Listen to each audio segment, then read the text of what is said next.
Welcome to Never Again Is Now, a podcast about anti Semitism.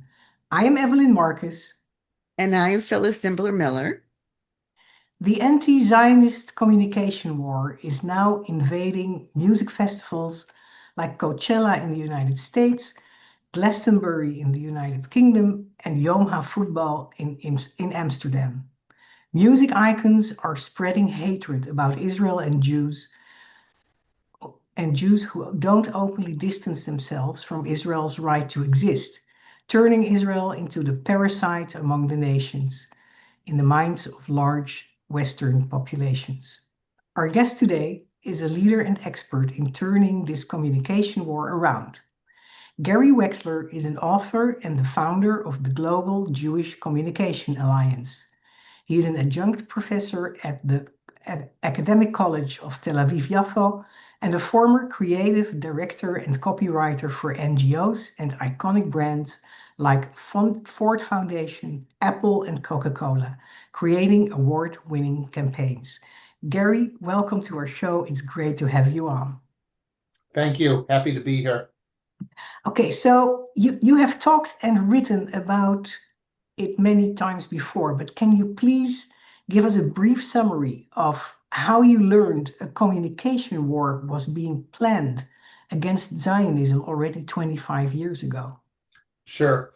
I had a company at the time called Passion Marketing for Issues and Causes.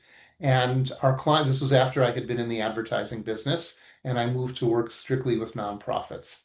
And I was hired by the Ford Foundation at the time to help create a marketing institute in Israel for their grantees. Their grantees were all within what is called the Green Line within Israel proper. They were both Jewish and Arab organizations. They also hired a woman named Deborah London, who was an Israeli, to work with me. And so we started to interview each of the organizations. And when you interview nonprofits, what you're really doing is you're interviewing organizations which capture the soul of a society. So the interviewing process has to be really seriously deep to be able to capture the soul, to understand what it is that they are doing. And so our questions were significant. It was also during the time of the Oslo peace process that was happening. And the Israeli organizations, each of them, as we spoke to them, they were as excited as could be about the prospects of peace, about the prospects of what was called in Hebrew dukiyum, which was coexistence, and the creating of a coexisting society.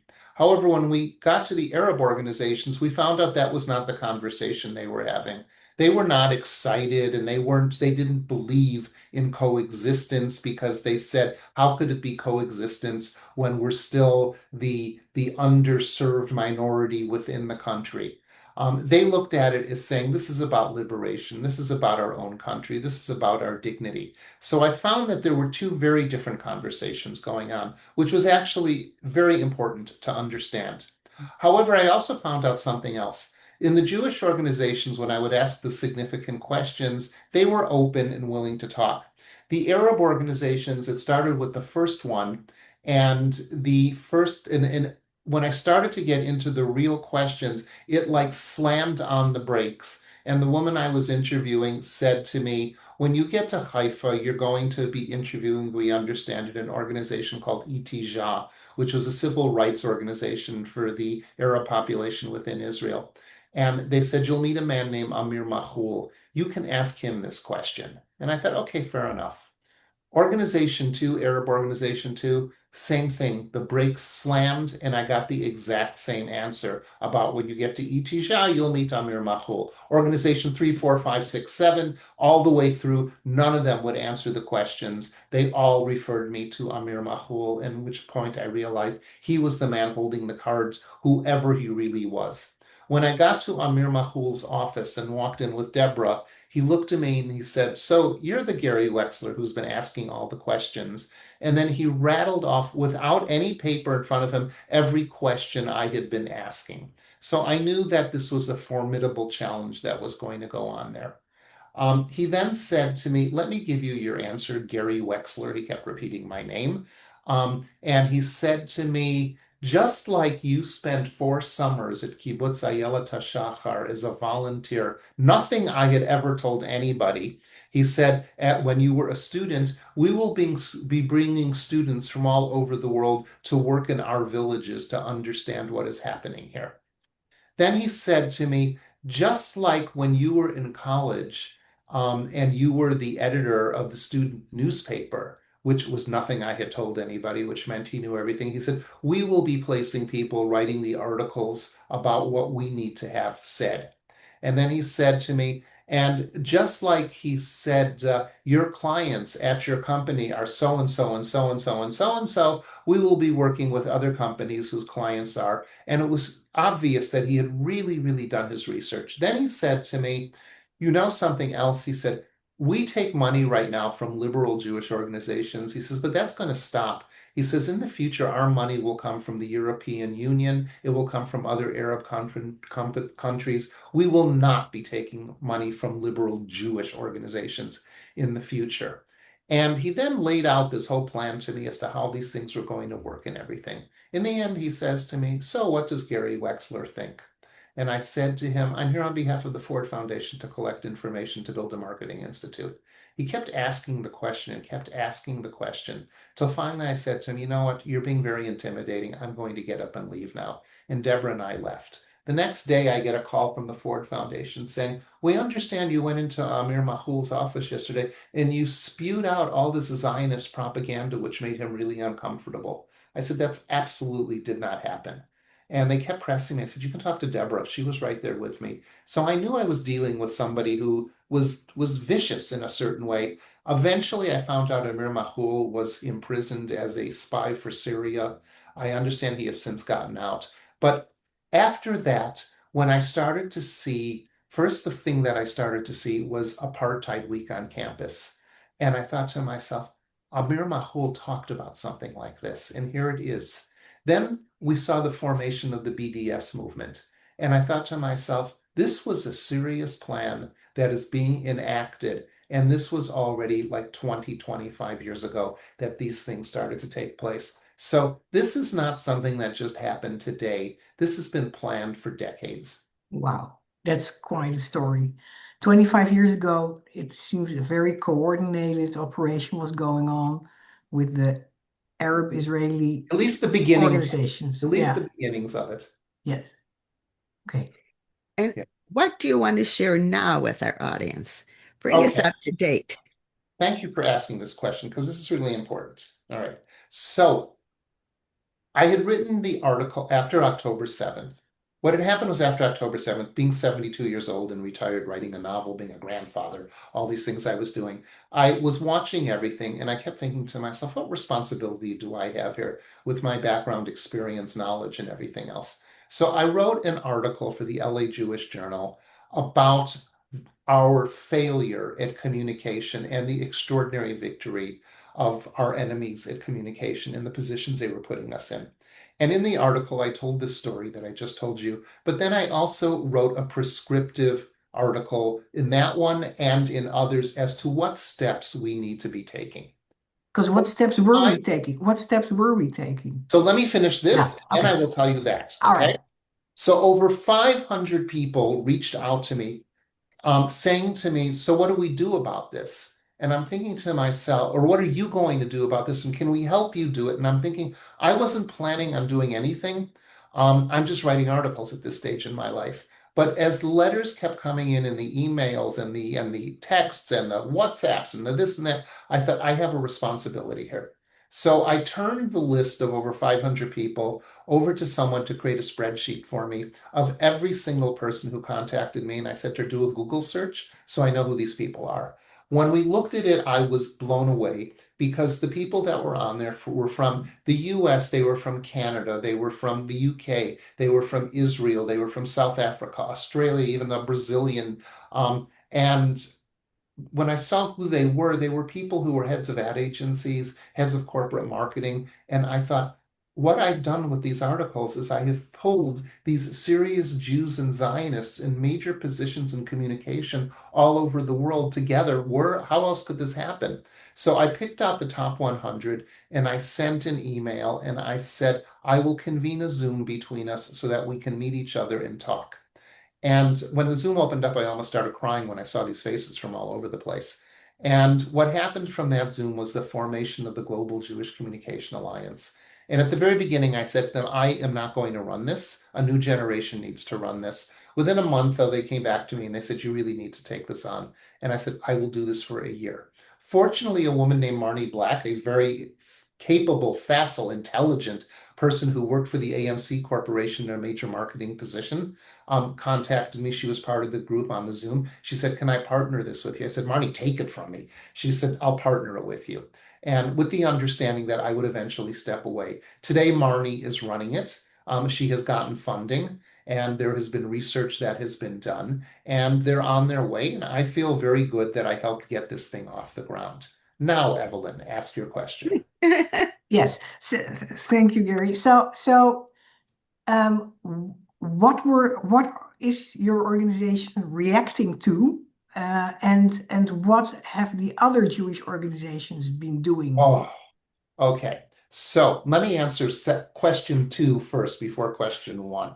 Okay. Now, we have a problem in the Jewish world. Okay. Our enemies, it is very, very clear when you look at what they're doing that they are exceedingly well funded and exceedingly well coordinated. They are an army out there marching together from all the different pieces that they have going on towards very defined hills that they know that they want to take. The discrediting of the Jewish world as far as Zionism goes, the eventual really taking apart of Israel, the whole process of trying to defame Zionism and defame the Jewish people, and I believe also start an anti-Semitic movement within the whole thing. Okay. On the Jewish side, we are anything but coordinated. No surprise. Okay. There are now probably over 100 different organizations at least who have jumped into this communication war, competing with one another, not willing to coordinate. And I know this for a fact because I have been out there talking to them. I was trying to raise money from funders who didn't understand the priority of this, but also hearing from different organizations, including the foreign ministry and the Israeli government, of saying, we don't coordinate. That's not our job. And I have said to them, to all of them, prescription for disaster if we don't coordinate. Because what it's like is we are on a serious battlefield. There are 2 wars going on. There is the ground war that Israel's conducting, and then there is the communication war. The communication war is going to be the forever war now. We know this. We've got to get the act together on this. And the danger of the communication war is Mamdani, okay? Because Mamdani represents the thinking of a new generation. And That's the candidate mayor of New York, yes, right? the candidate for mayor of New York. Okay. Now, they represent the thinking of a new generation. And these are people who are now walking into positions of power. If we lose this communication war, we lose a new generation as they walk into positions of power. And Israel cannot exist without the backing of the United States and the different issues that people support for Israel. So this is very dangerous. So this communication war needs to be taken seriously. And the American Jewish community or the worldwide Jewish community, while believing they're taking it seriously, is not. Because without coordination, we won't win. It's like we are on a battlefield and every single group of troops is moving in their own direction without coordination, with not even identifying which hills they can take together here. So there is a competition going on rather than a collaboration. And I just want to underline again, prescription for disaster. So if there's 2 things that this podcast can do, it's to be able to marshal the troops of the Jewish people out there to say to the organizations and to say to the leaders, we demand coordination between you. Each group for itself has to stop. We will not win this. People keep saying to me, Gary, you're crazy. This can never happen. This has to happen. We have no choice. The other thing is the funders of the Jewish world have to realize this is not $100,000 effort. This is not $100 million effort. This is a billions of dollar effort in order to be able to fight this. We have got to be able to put this in our priority track of saying this needs to be funded in the same way that Jewish education in day schools need to be funded on a massive level. We need to understand our funding priorities, and the funders still don't understand it. And they also, the problem is each funder who might understand it has their way of how it has to be done. If you're going to have my money, this is the way that it has to be done. Well, they're not communication experts. Because they are billionaire business people doesn't mean they understand this communication war and what has to happen. And they've got to turn this over to the communication people to lead this. They also have to turn, okay, Go ahead. one more thing I want to say Yeah. about this, okay?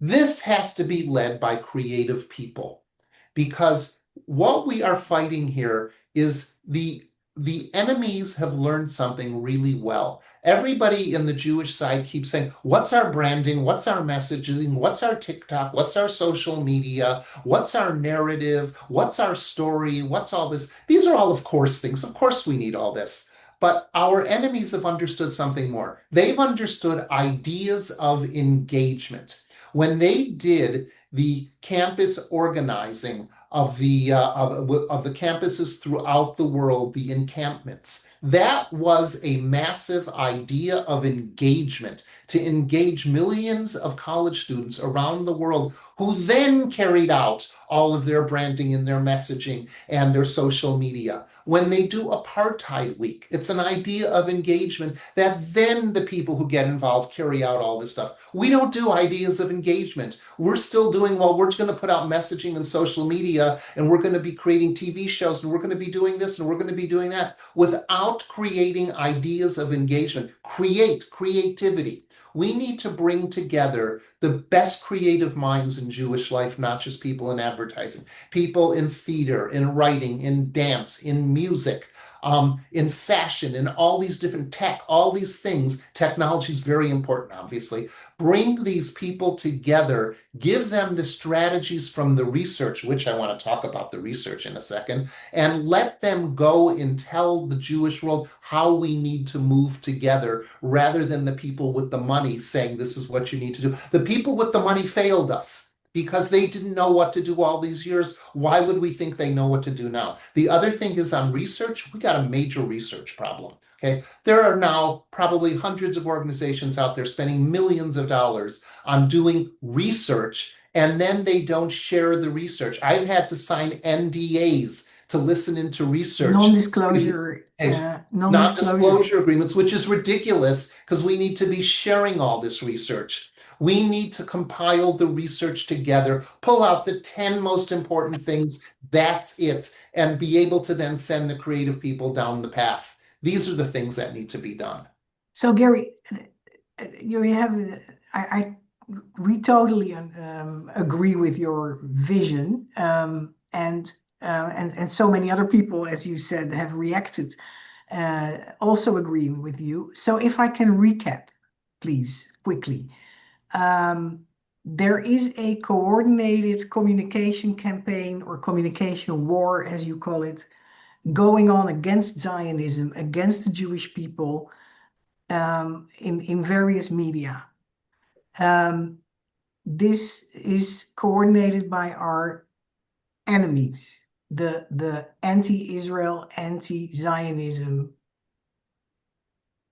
countries, who also fund it. This is already going on for 25 years. And we don't respond in a coordinated way. You call it a war of communication, and I think that's exactly the correct term, because we know from the organizations, from the Islamist organizations, that we have found the plans of 25 years ago in America, that they intended to fight a war of civilization against, among other things, Zionism and Israel. And so that's what they're doing. It's part of it's a civilization jihad that is being fought here. Yet and so they do Wait, that in a Evelyn, I very just want to stop you. Israel and Zionism is the canary in the coal mine here. This is the also, first yes, one, okay? yes, There is a war against Western civilization, which is what yes. you're saying, That's okay? what I'm saying. By Islamist organizations, not all Muslims, but by Islamist organizations and countries. And they see it as a war, and we don't define it as a war. Therefore, we don't coordinate. And even Israel doesn't see communication war as a war. They focus very much on the military part of war. Am I correct with that You reading? are correct, and I want to say something. When you talk about the coordination of our enemies, if you just notice, I was just looking down because this just came on my WhatsApp, okay? Someone sent Mhm. this to me. A report from George Washington University about the China influence in the US and the Zionism against the US and Zionism war that they have just put together. This is major nations and major money being put into this. Yes, Qatar also, Yes. Iran also. So yes, we have to coordinate. But I think that the Jewish organizations don't define this anti-Zionist propaganda as a war. The, and they keep treating it as fighting anti-Semitism as we did yesterday. Oh, I have to stop you for a second because you just said something so important. Okay. This is, look, I just spent 4 months in Israel teaching, okay, and talking with a lot of Israelis. Now, the Israelis and many American Jews are defining this as a war on Israel and Zionism, and anti-Semitism is a product of that war, okay? That the anti-Semitism, which was here before, was ginned up by October 7th and has exploded since then. What's happening in American Jewish organizations is they are defining this as an anti-Semitic assault, and Israel is a product of that. They've reversed the paradigm. My belief is they're on the wrong track. This is Yeah. about Israel and anti-Semitism as a result of this, because we now all realize how connected this all is. You cannot separate out the war on Israel from anti-Semitism. The war on Israel has created the absolute extraordinary verve of this. Yes, yes.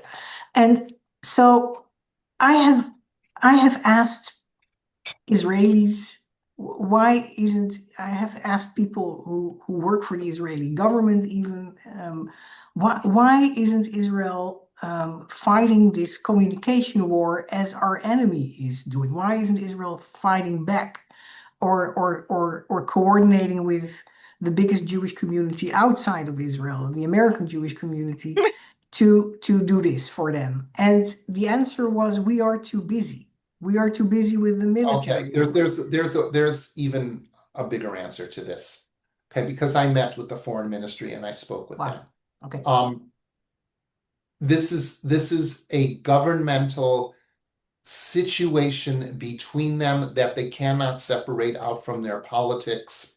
What I found out is the foreign ministry has a budget, the Ministry of Tourism has a budget for this, another ministry has a budget for this, and they don't even coordinate between themselves because they're secretive and competitive and politicized against one another for this, that, and the other thing.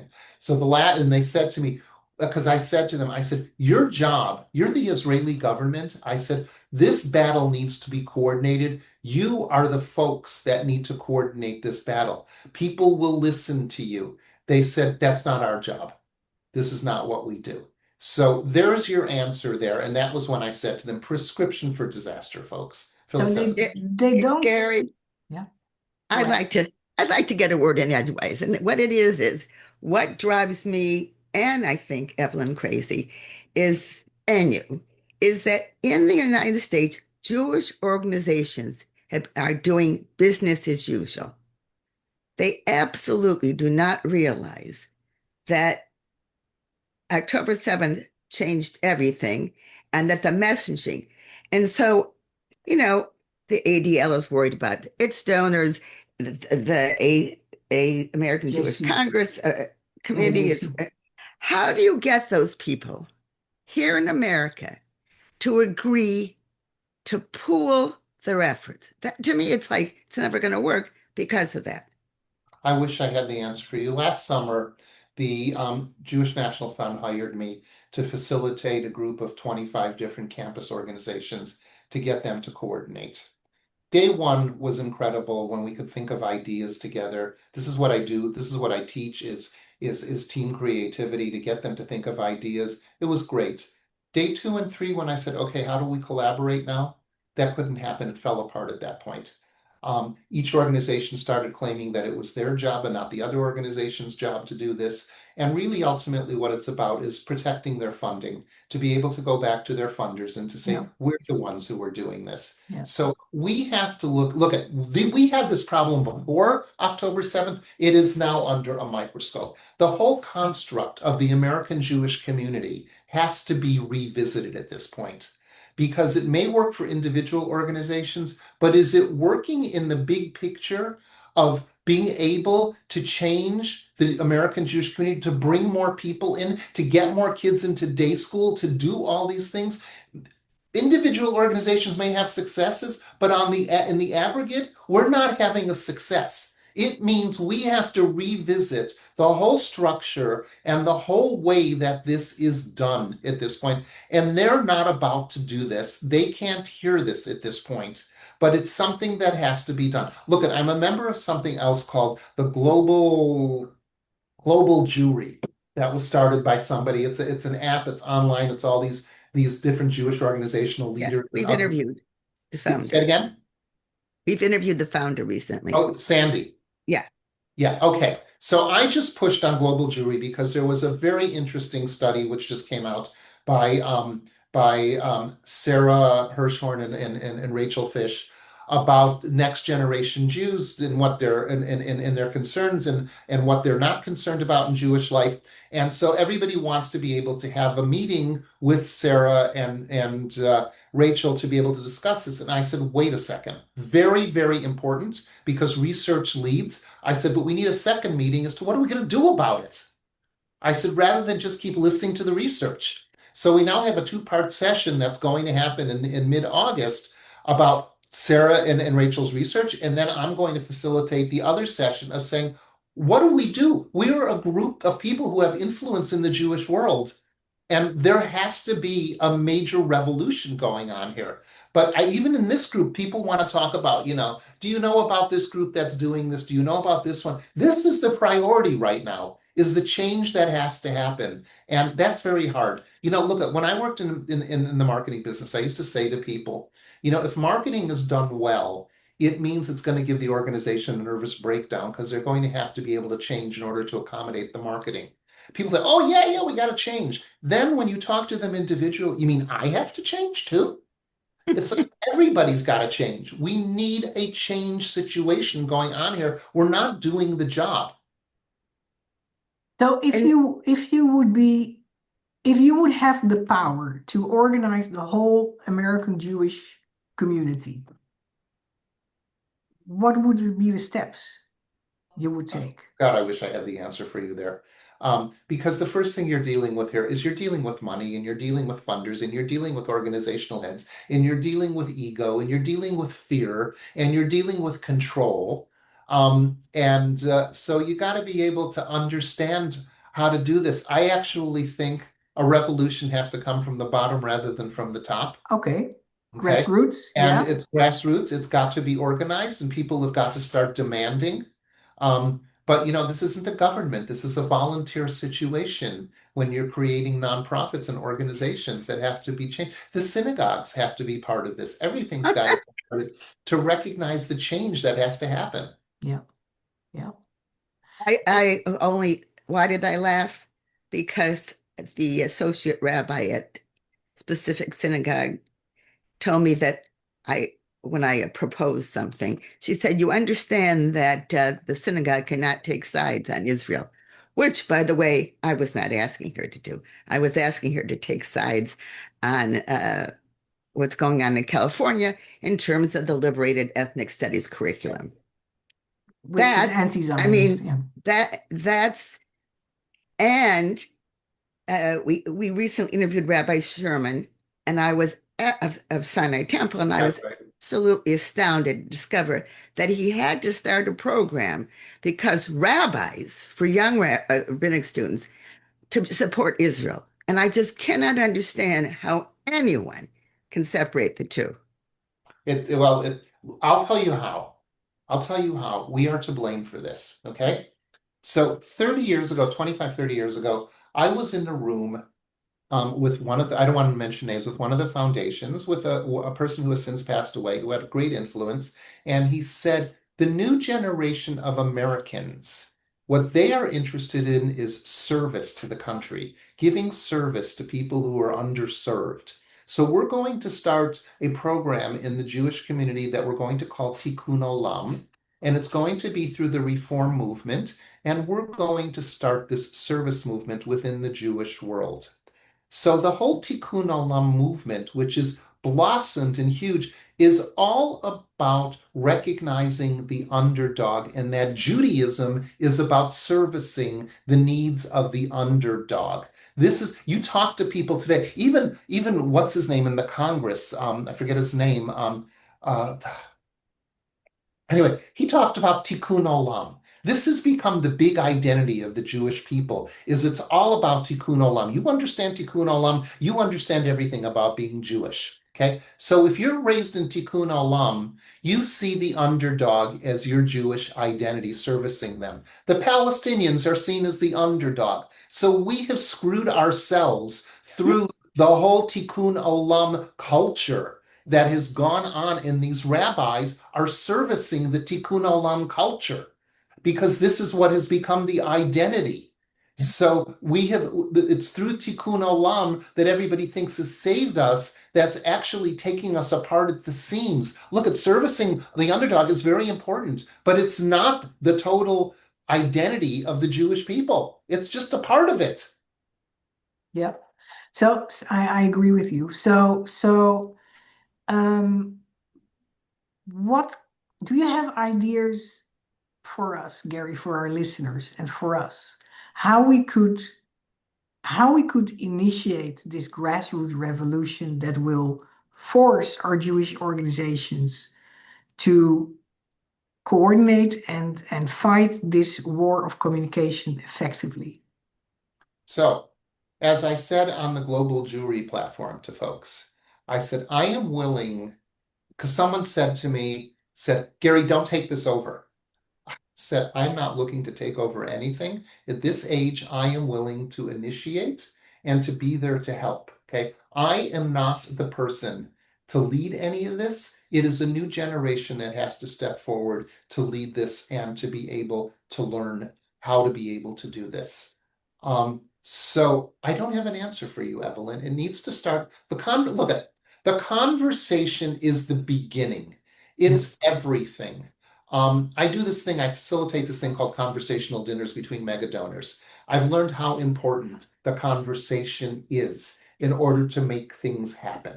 So the conversation needs to start taking place in order to lay the groundwork for the action to start to happen. But you are looking at a change management situation, and that is hard because we have got to change the expectations, the thinking of not only the Jewish people and its leaders and the organizations, but the funders who hold the absolute power has to be changed among them too. And look at the Jewish Funders Network. This should be the topic of their next meeting when they pull everybody together to be able to explore this rather than each one coming with their agendas of saying, this is the most important thing. That's the most, the funders don't have all the knowledge. They're not absolutes on this. No. And how to reach them? How do we reach Yes. them? Well, you can reach the funders. That's easy. There's the organizations for them. They've got to be able. You need to. Next person you need to interview is Andre Spiconi, who heads up the Jewish Funders Network, and talk to him about this. Okay, that's a good idea. We'll invite him. Okay, Phyllis, do you have any other questions? Yeah, I just wish that all these Jewish organizations would understand they don't have to give up their pools of money. they have to start promoting the main messaging and not worrying about the fact that a synagogue can't even take a position on Israel because that's a road too far. And I just don't understand how we get these people to agree. If we promise them they won't lose any of their funding, and I'm thinking of one particular one, how do we get them still to change their mindset from business as usual? Bringing up the situation is the first thing. They need to see what we are losing as a result of not doing this. I don't have the answer for you. No, and I agree with you. The grassroots Jewish population has to protest. Like you get all the money from the Jewish community, and look what the results are. We're defamed as Jews, as Zionists, especially as young Jews and young Zionists. What are you doing for us, effectively?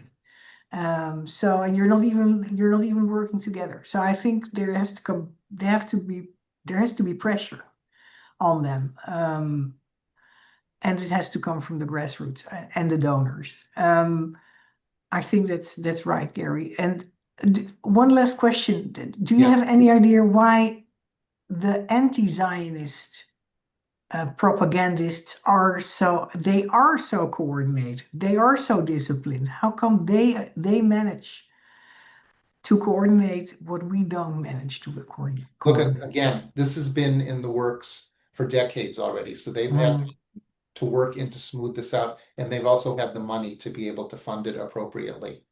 And they have a cause they believe in and that they are aligned on. Yeah. And so put all these things together, and they've also understood something else. They've understood community organizing. They have done this through community organizing. The whole intersectionality between Palestinians and the Black community and peoples of color and the gay community and all of this, and on the campuses and through businesses and through everything else. They have approached this, as I said earlier, through ideas of engagement, through a community organizing approach. We haven't done this. No. So they've had time to work this out and to figure this out and to be very smart about it and to be stealth. We still don't know who this is all coming from. Okay. So for those who think we are putting a conspiracy theory here together about a coordinated communication war against Zionism and the Jews, Gary started this interview with telling his personal experience of how coordinated this plan is, and already was started 25 years ago. It's time we learn to recognize what's going on and make serious plans against it, and each individual and to speak in one voice. And speak in one voice, and speak our own voice to start with, and convince our neighbors to speak in the same voice with us. Gary, is there anything you would like to? No. Gary, is there anything you would like to add? There's a lot more I could say, but I'm not going to get into the politics of all this, which are obviously very much a part of all this and the thinking that has to go on, but let's leave that for another time. Okay. So Gary, we thank you so very, very much for coming on the show. We thank our listeners for listening. Those of you who want to know more about Evelyn and myself and our other projects, please go to Never Again Is Now podcast on YouTube, Spotify, and Apple Podcasts. And iHeart. And as we say every time, speak up against anti-Semitism and all hate.